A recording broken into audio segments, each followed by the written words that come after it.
김미경의 마흔 수업 프롤로그.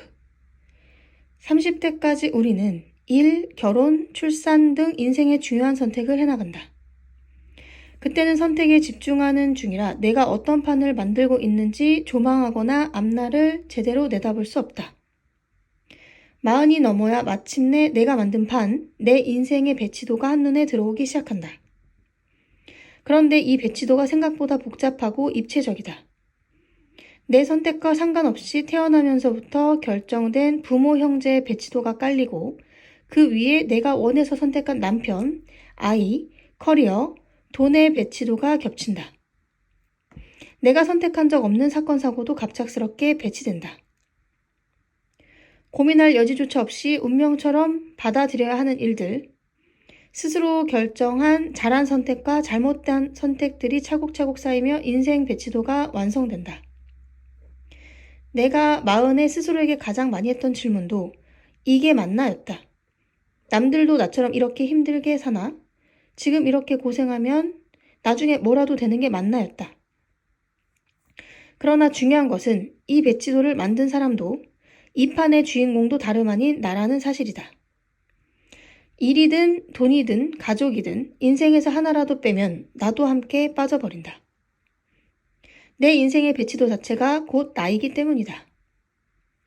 내가 사라지지 않는 한 내 인생의 문제 역시 줄어들지 않는다.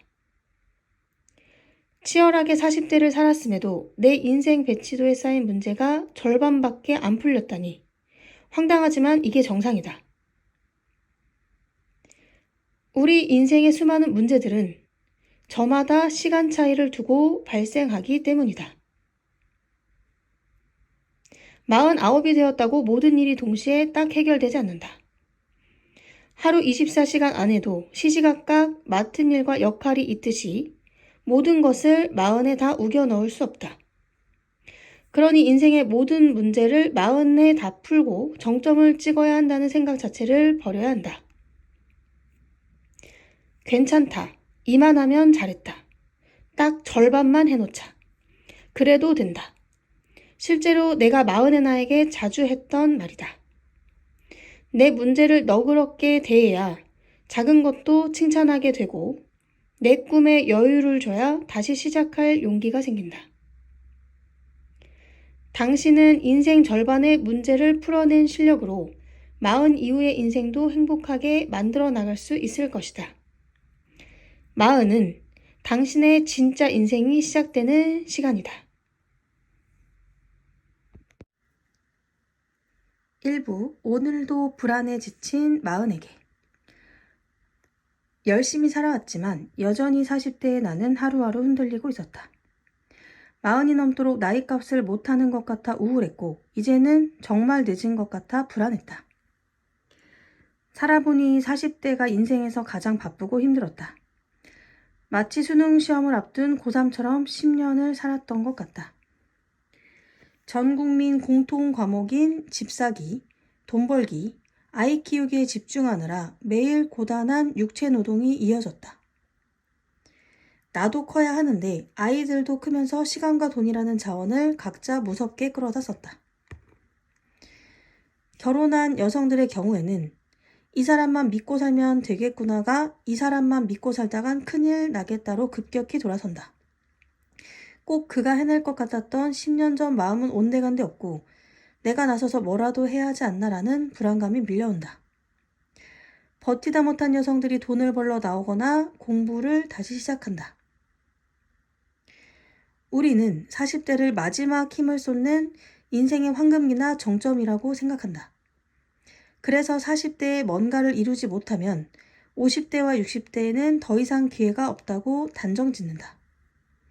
그러니 당연히 사는 게 초조하고 불안할 수밖에 없다.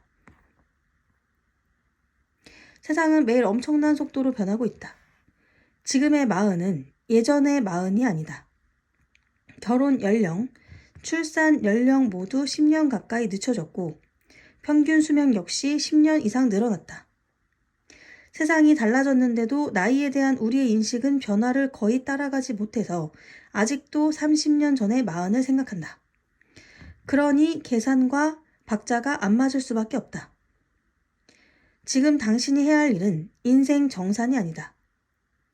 평생 간절히 바랬던 꿈, 정말 자신이 원하는 인생을 살아볼 두 번째 기회를 꽉 붙잡기 위해 오늘 하루를 진정한 황금기로 만드는 것이다. 사람들은 내가 하루아침에 스타 강사로 반짝 뜬 줄 안다.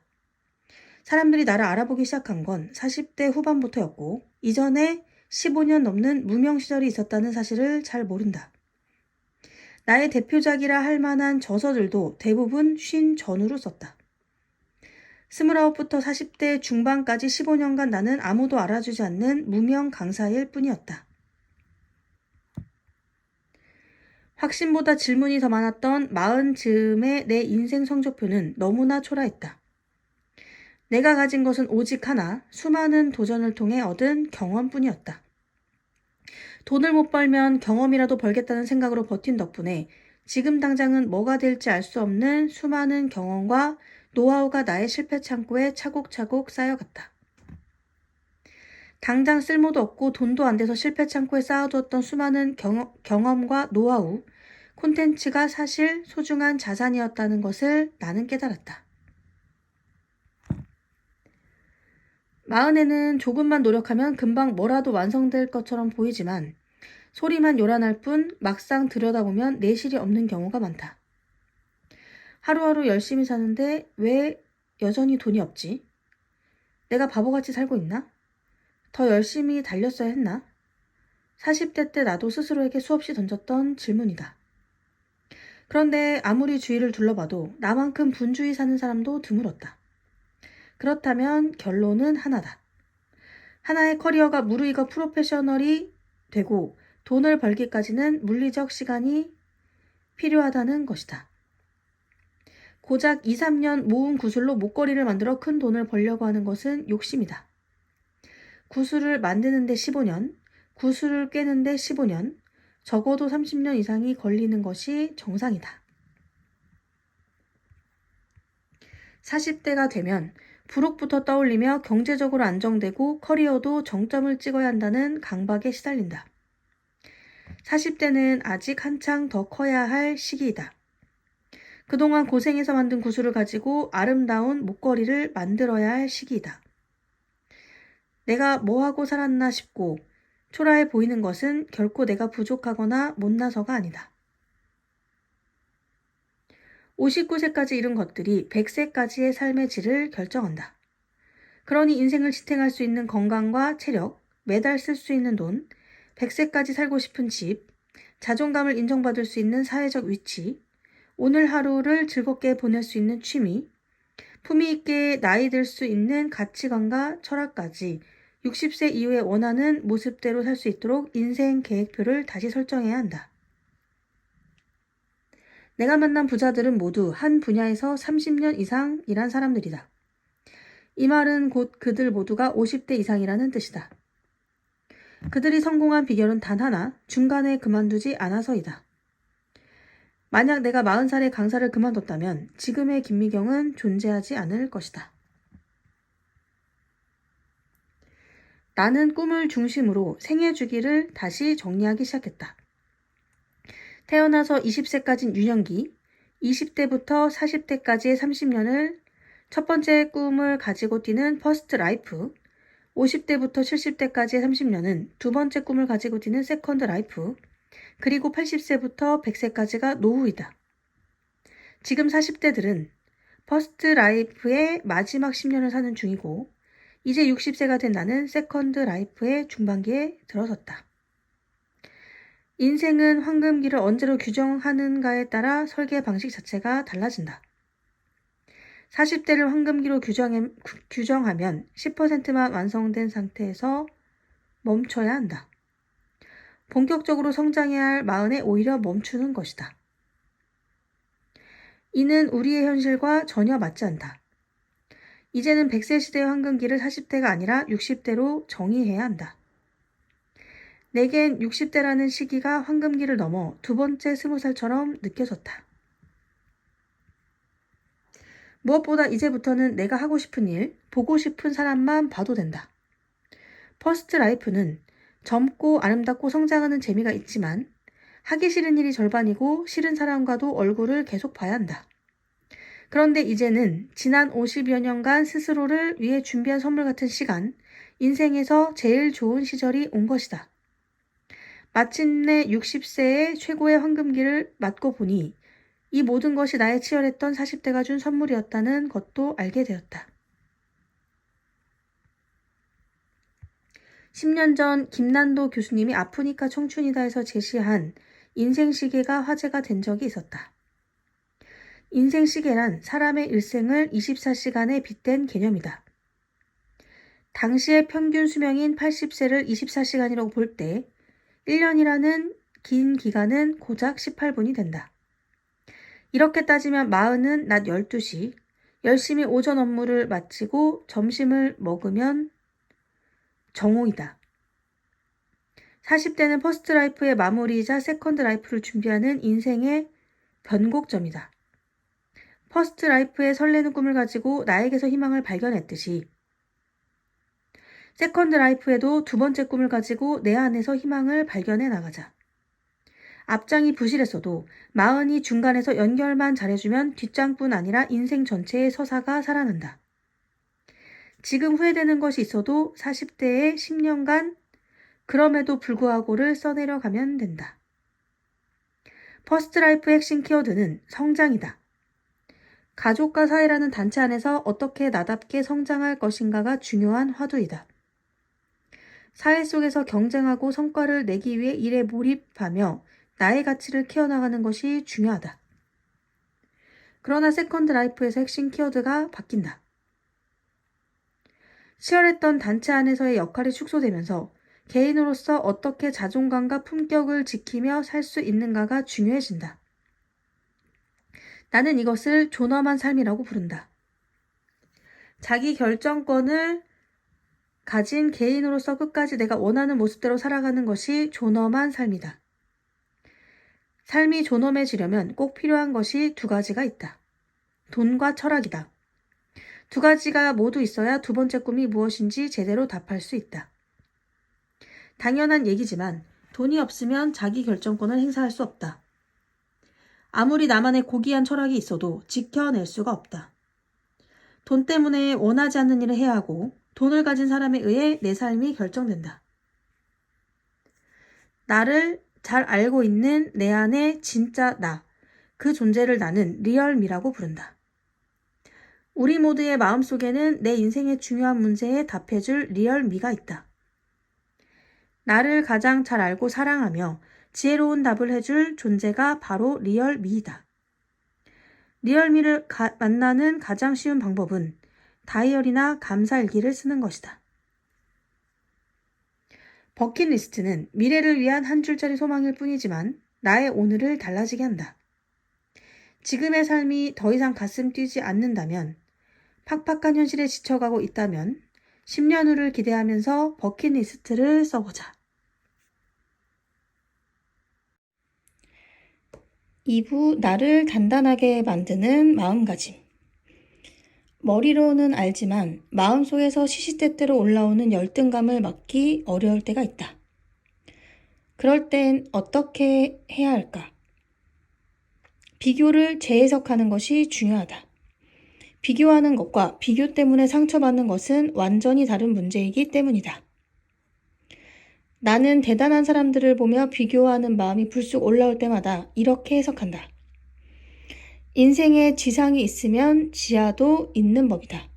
가족이 4명이면 그들 중 누구는 꼭대기에 있고 누구는 밑바닥에 있는 법이다. 사람들은 자신만의 꼭대기만 들고 나오지 바닥은 잘 안 보여준다. 여기에 비교의 함정이 있다. 남의 꼭대기만 보고 비교를 한다는 것이다. 누구나 자신의 바닥은 좀처럼 보여주지 않는다. 그래서 자기 바닥은 자기만 안다. 비교는 자신만 아는 바닥과 타인이 보여주는 꼭대기와의 대화이다. 여기서 우리가 놓치는 것은 상대도 역시 나와 같다는 것이다.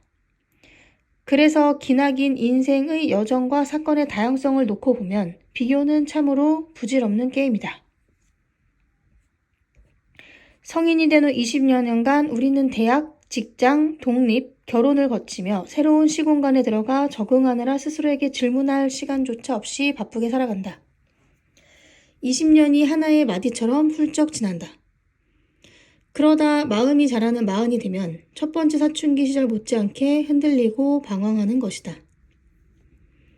내가 만난 40대들이 가장 자주 언급한 감정도 바로 우울이었다. 우울증으로 오랫동안 고생한 사람들이 의외로 많았다.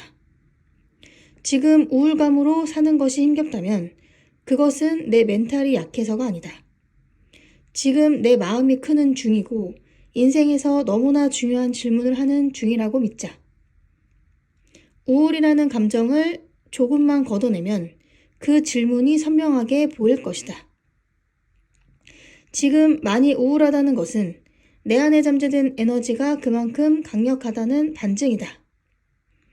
에너지의 방향만 돌릴 수 있다면 나는 무엇이든 해낼 수 있는 사람이라고 믿어보자. 30살 무렵 나는 아이만 기를 것이 아니라 나를 길러봐야겠다는 생각을 처음 했던 것 같다. 그리고 마치 아이를 키우듯 나 자신에게 본격적으로 몰입하고 집중했다. 결국 사람을 키우는 일인 만큼 들이는 노력과 정성은 크게 다르지 않았다. 아이를 키울 때처럼 고도의 집중력과 애정, 시간을 쏟아야만 한다. 그만큼 나를 키우는 것은 쉬운 일이 아니다. 사는 게 바쁘다는 이유로 나 자신에게 최소한의 안부도 묻지 않고 살아간다. 요즘 마음은 괜찮은지, 왜 자꾸 이유 없이 우울한지 묻지 않는다. 오랫동안 나를 방치했으니 나와 대화하는 것이 어색하고 스스로에게 물어도 쓸만한 대답을 못 듣는 것이 당연하다. 그렇다고 마음을 제대로 키우지 않으면 작은 외풍에도 쉴 새 없이 흔들릴 수밖에 없다. 따지고 보면 이게 누구의 책임일까? 가까운 사람이라도 나를 일으켜줄 의무는 없다. 어른이 된 나를 위로하고 다시 일으켜줄 책임을 가진 사람은 세상에 나밖에 없다. 지금이라도 내 안에 있는 진짜 나, 리얼 미를 아이처럼 키워야 한다. 주변에 쏟았던 시간과 에너지를 나에게로 가져와 스스로를 돌보고 속 깊은 대화를 시작해야 한다. 남에게 드리는 노력의 반만 나에게 쏟아도 삶이 훨씬 더 풍요로워질 것이다. 진짜 나와 대화하는 것이 어색하다면 글로 적어보는 방법도 괜찮다. 마음이 똑똑한 사람들은 자신과 대화하는 최적의 방법을 스스로 찾아낸다. 40 정도 되면 듣기 싫은 얘기는 딱 무시하고 나를 끌어내리는 것들과 잘만 싸울 것 같은데 현실은 역시 녹록치 않다. 사는 게 바쁘면 나와 대화하고 나를 쌓아 올릴 시간이 없다. 하지만 그냥 사는 것과 나를 하나하나 쌓아 올리며 나답게 사는 것은 다르다. 내가 나를 스스로 쌓아 올리지 않으면 남이 나를 쌓아 올리게 된다. 오랜 시간 자신을 단단하게 쌓아 올린 사람은 눈빛부터가 다르다. 수없이 거절하고 반대하면서 자신만의 원칙을 만들고 지켜온 사람들은 어느 누구도 함부로 대하지 못한다. 너를 위한 충고를 가장해 결국 자기 목적을 달성하려는 사람들이 부지기수다. 나의 시간과 노력을 함부로 가져가 이용하려고 한다. 이때 안 된다고 말하지 않으면, 내가 무엇을 원하는지 내 입으로 말하지 않으면 계속 주변 사람과 상황에 끌려다닐 수밖에 없다. 사람들의 충고가 그럴듯해 보여도 어디까지나 딱 그 사람 수준의 조언이다. 내 안에서 진정 나를 위한 조언이 나올 때까지, 내가 나에게 첫 번째 조언자가 되어줄 때까지 기다리겠다고 선언하자. 10년이 걸려도 내 속도대로 나답게 가겠다고 결심하자. 그동안 사람들이 보기에는 내가 이룬 게 보잘것 없을 것이다. 도대체 뭐하고 다니는 거냐고, 뭐 하나 제대로 되어가는 게 있냐며 또다시 나를 끌어내릴 수 있다. 그래도 이 시간을 견뎌야 한다. 나답게 살아간다는 것은 그만큼 강단과 확신이 필요한 일이다. 타인에게 보여주려고 빨리 결과를 내는데 집착하지 말고 처음부터 단단히 마음먹고 내 길을 가야 한다. 조금 까칠해도 좋으니 이제는 싫다고, 아니라고 그만하라고 말해주자. 그래야 나답게 살 수 있다. 나는 그동안 꿈을 가진 사람은 반드시 자신을 키울 수 있는 공간, 특히 책상이 있어야 한다고 수없이 잔소리를 해왔다. 내 말을 흘려듣지 않았던 분들은 이미 예전부터 자신만의 공간을 만들고 그곳에서 성장하고 있었다. 아무리 좁아도 책상 하나 놓을 공간이 없는 집은 없다.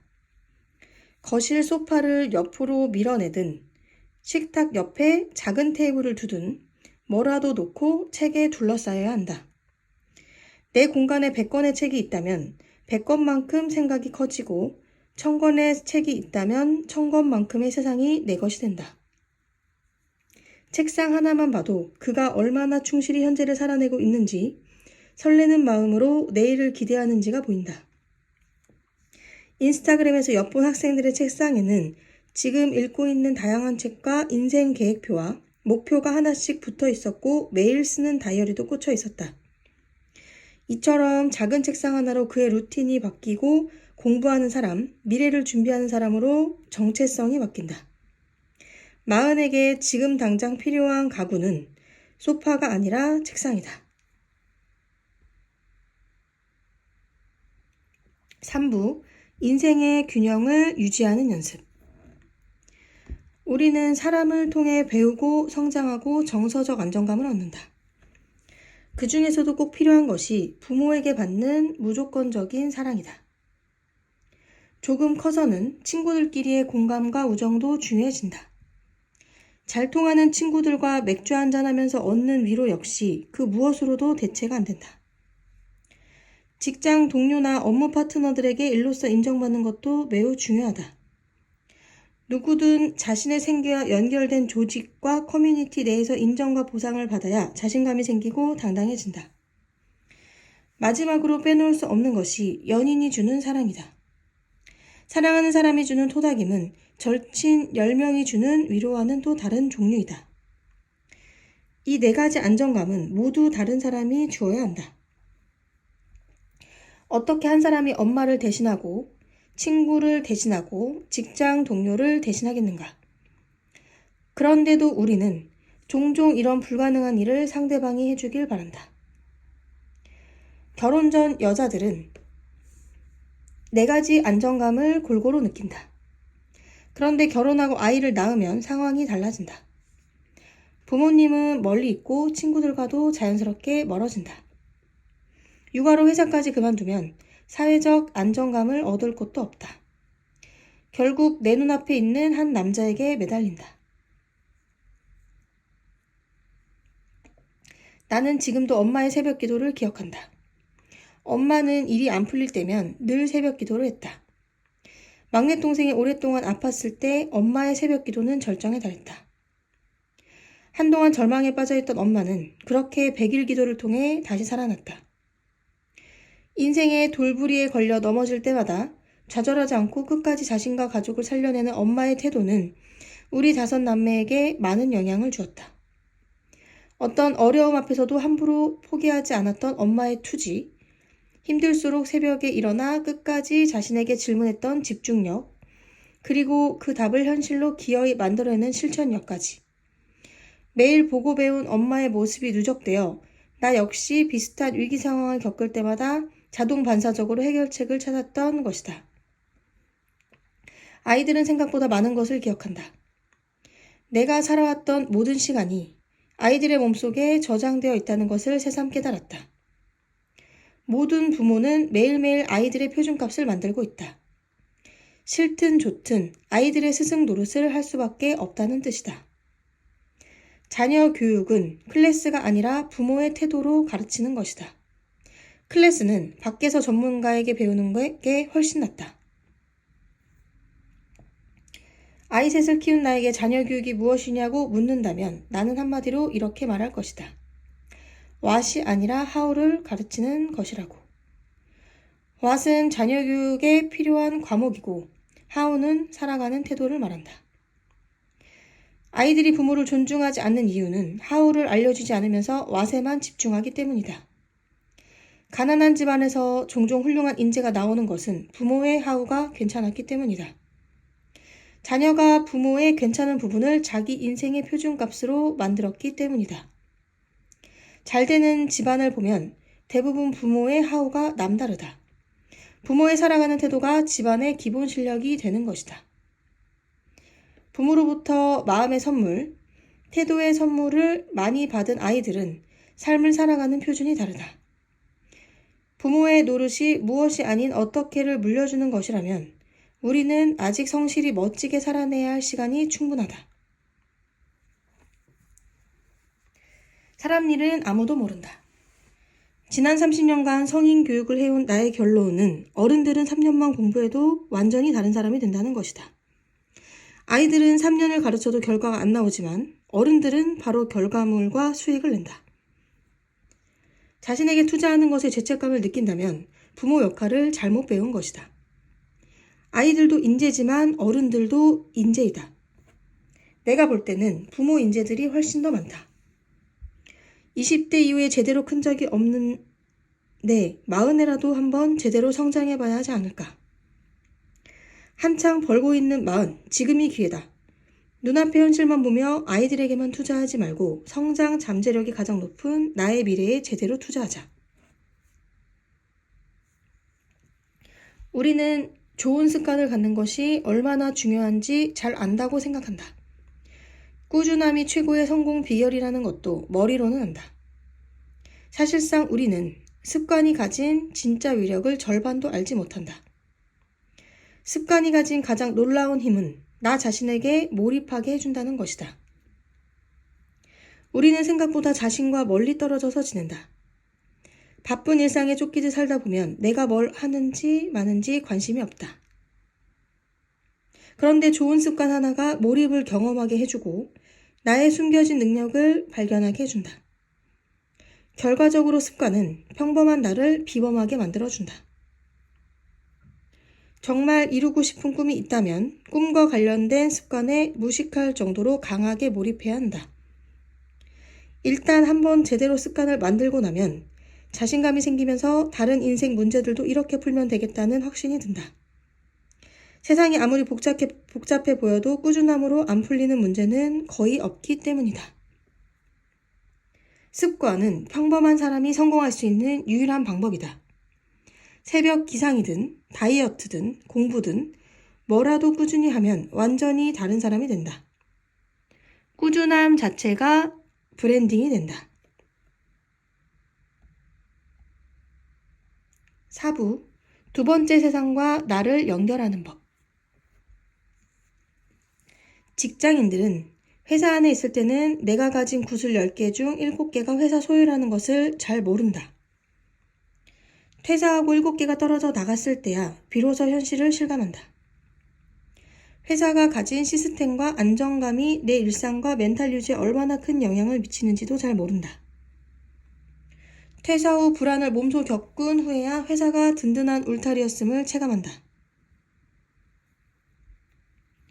창업은 비즈니스 기획이 반이다. 기획은 한 번에 집중해서 터뜨리는 게 아니라 바닥부터 쌓아 올리는 것이다. 최초의 아이디어가 아무리 좋아도 이면에 망할 이유는 늘 20가지가 넘는다. 이 20가지를 해결하다 보면 수없이 버리고 쌓는 일이 반복된다. 그 축적의 시간을 스스로에게 주어야 살아남을 수 있다. 창업의 성패는 결국 돈이 시키는 일을 하느냐, 가치가 시키는 일을 끝까지 해내느냐에 달려 있음을 명심하자. 회사를 다니면서 위험을 분산시킨다는 말의 진정한 뜻은 기본 생계가 훼손되지 않는 상황이어야 내 창업의 가치를 실현할 여유를 벌 수 있다는 뜻이다. 나는 일과 직업에도 존엄이 있다고 생각한다. 첫 번째 직장에서 쌓은 20년간의 자존과 존엄만 중요한 것이 아니다. 오히려 50, 60대에 어떤 일을 하는가, 내가 정말 가치 있다고 생각하는 일을 하는가, 하고 싶은 일을 하면서 돈을 벌고 있느냐가 50 이후의 존엄성과 즉각적으로 연결된다. 요즘 내 주변 사람들은 고금리 예적금 상품에 대단히 관심이 많다. 그렇다면 고금리 상품만 찾아다닐 게 아니라 나를 고금리 적금 상품이라고 생각하면 어떨까? 만약 내가 움직여서 지금 버는 돈의 5%만 더 벌 수 있다면 이보다 더 높은 금리가 없다. 요즘은 건물 임대 수익률도 5%가 안 된다. 매달 50만 원씩 꾸준히 추가 수익을 낸다면 나는 몇 억짜리 건물이나 다름없다. 불황일 때 버는 돈은 호황일 때 버는 돈의 3배 역할을 한다. 자존감과 자신감까지 계산하면 그 이상이다. 옛말에 농부는 굶어 죽어도 종자를 베고 죽는다 라는 말이 있다. 아무리 배가 고파도 내년에 농사를 지을 시종자는 지킨다는 뜻이다. 농부의 시종자처럼 마지막까지 내가 돈을 벌 수 있는 수단은 꼭 지켜야 한다. 아무리 빈털터리가 되어도 평생 일했던 터전을 쉽게 팔아서는 안 된다. 시종자를 팔지 않는 한 나는 망하지 않은 것이다. 위기를 기회로 만들려면 우리는 채워야 한다. 바쁠 때는 공부하기가 어렵다. 돈이 잘 벌릴 때는 지혜가 안 벌리는 게 당연하다. 내가 번 돈을 내가 다 가져가면 집으로 빨리 돌아가게 된다. 사람은 자기가 돈을 투자한 곳에서 성장하게 되어 있으니까. 대부분의 CEO는 자신의 공부가 회사의 성장과 얼마나 긴밀하게 연결되어 있는지 알기 때문에 불황이 오면 곧바로 태세를 전환한다. 보통 사람들은 겉으로 드러나는 불황만 보고 무조건 줄이기 바쁘다. 밥도 줄이고 능력도 줄이고 공부도 줄이고 다 줄인다. 줄이는 게 중요한 게 아니라 줄인 만큼 무엇을 채울지 생각하는 것이 중요하다. 일을 줄이면 시간이 남는다. 그 시간이 바로 미래의 돈이다. 그 돈을 어디에 쓰느냐에 따라 우리의 미래가 결정된다. 지금 불황 때문에 힘든 사람은 나뿐만이 아니다. 나만 잘못하고 나만 바보 같아서 힘든 것이 아니다. 다만 위기가 기회라는 말을 내 것으로 가져오느냐 못 가져오느냐는 전적으로 내 몫이다. 직장인으로 오래 살다 보면 동물원의 사자처럼 월급에 길들여져 야생성을 잃기 쉽다. 그러니 직장 밖으로 나갔을 때 독자적으로 생존하기가 더욱 어려워진다. 이 때문에 더욱이 회사에 있을 때부터 자신만의 키워드와 브랜딩을 고민해야 한다. 꼭 업무와 관련된 일이 아니어도 좋다. 좋아하는 일, 진심을 담을 수 있는 사이드 프로젝트에 도전하다 보면 새로운 일, 새로운 영감, 새로운 사람들을 만날 수 있다. 개인이 하나의 회사 못지않은 강력한 힘과 영향력을 가지는 세상이 왔다. 이러한 시대에 기회를 잡고 경제적 자유를 얻으려면 나를 개인이 아닌 1인 스타트업 CEO라고 생각하고 마인드부터 바꿔야 한다. 시스템 없는 회사가 성장할 수 없듯이 1인 기업도 마찬가지이다.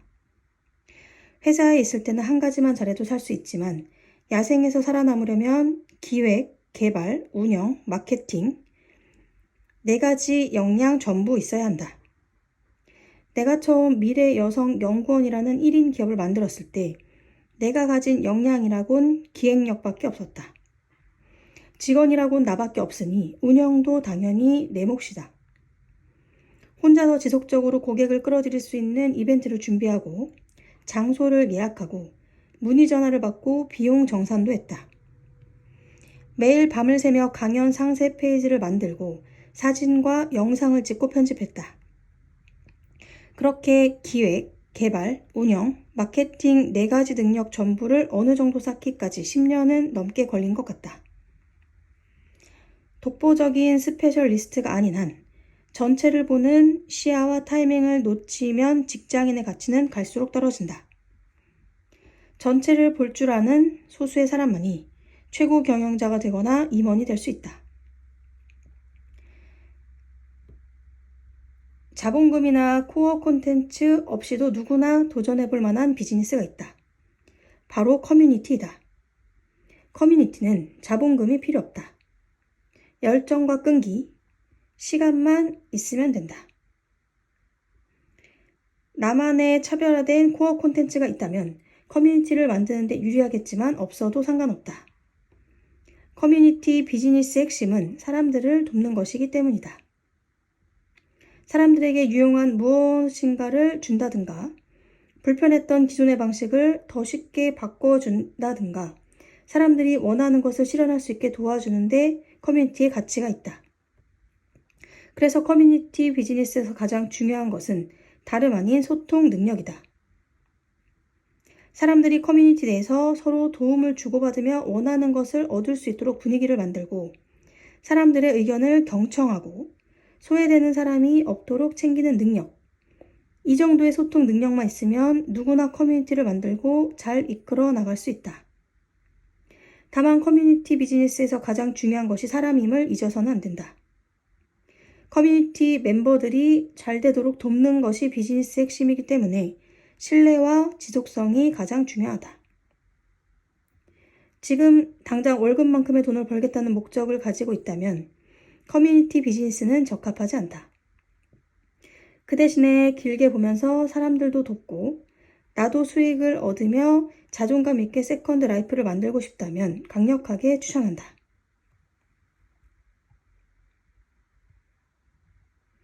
우리 인생에 가장 큰 영향을 주는 것은 우리가 함께 살아가는 사람들, 그리고 그들과 나누는 대화이다.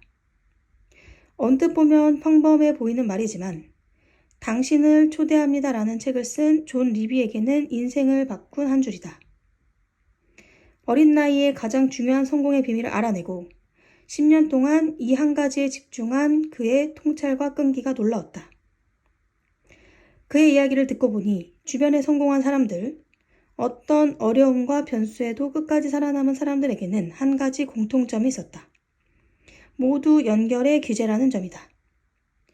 이들은 존 리비처럼 만나고 싶은 사람 혹은 커뮤니티와 어떻게든 자신을 연결해낸다. 연결을 통해 스스로를 확장시키는 것이다. 연결이 단단할수록 위기에도 쉽게 흔들리지 않는다. 성공은 결코 나 혼자 열심히 해서 이룰 수 있는 게 아니기 때문이다.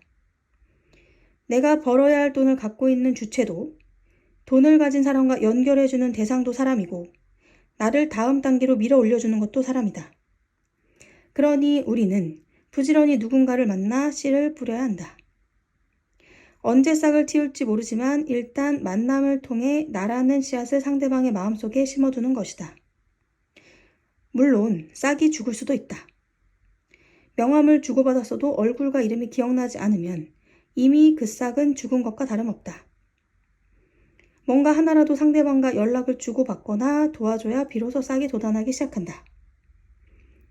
이런 식으로 누군가와 새로운 아이디어와 비즈니스를 주고받다 보면 내가 변형되고 확장된다.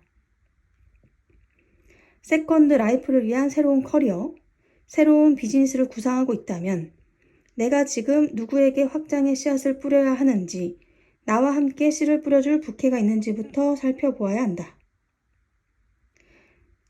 처음에는 내가 원하는 사람, 원하는 커뮤니티와 바로 연결되기가 쉽지 않다. 서로 도움을 주고받아야 하는데 내가 상대방에게 줄 것이 없으면 연결 자체가 쉽지 않다. 하지만 안 만나준다고 화를 낼 게 아니라 단계적으로 관계를 풀어가야 한다. 초반에는 나와 비슷한 사람들과 연결되는 정도로 충분하다. 내가 먼저 영향력을 키우며 확장되는 만큼 내가 만나는 사람들도 달라지기 시작할 것이다. 에필로그. 지금 이 순간 가장 고마운 사람이 한 명 있다. 마흔의 김미경이다. 힘든 세월을 꿋꿋하게 버텨준 내가 진심으로 고맙다. 40대의 힘든 인생 숙제를 풀어내지 못했다면 나는 오늘을 결코 맞이하지 못했을 것이다. 모든 것을 포기하고 주저앉고 싶었던 그날의 한가운데 있는 마흔의 나에게 꼭 이 이야기를 들려주고 싶다. 지금 네가 힘들다는 것은 그만큼 대단한 일을 하고 있다는 뜻이야. 크고 많은 인생 숙제를 감당하고 있다는 뜻이니까 너 자신을 칭찬해줘도 돼. 잘하고 있어. 원래 마흔의 숙제는 한 번에 풀리지 않아. 조급하게 생각하지 말고 걱정하지도 말고 천천히 가도 돼. 지금 너의 마흔은 힘든 만큼 매일 괜찮아지는 중이야. 그때 못했던 그 말을 마흔의 나에게, 그리고 이 책을 읽는 당신에게 꼭 해주고 싶다. 마흔의 당신이 스스로를 뜨겁게 사랑하기를, 그리고 언젠가 지금의 당신에게 진심으로 고마워하기를 바란다.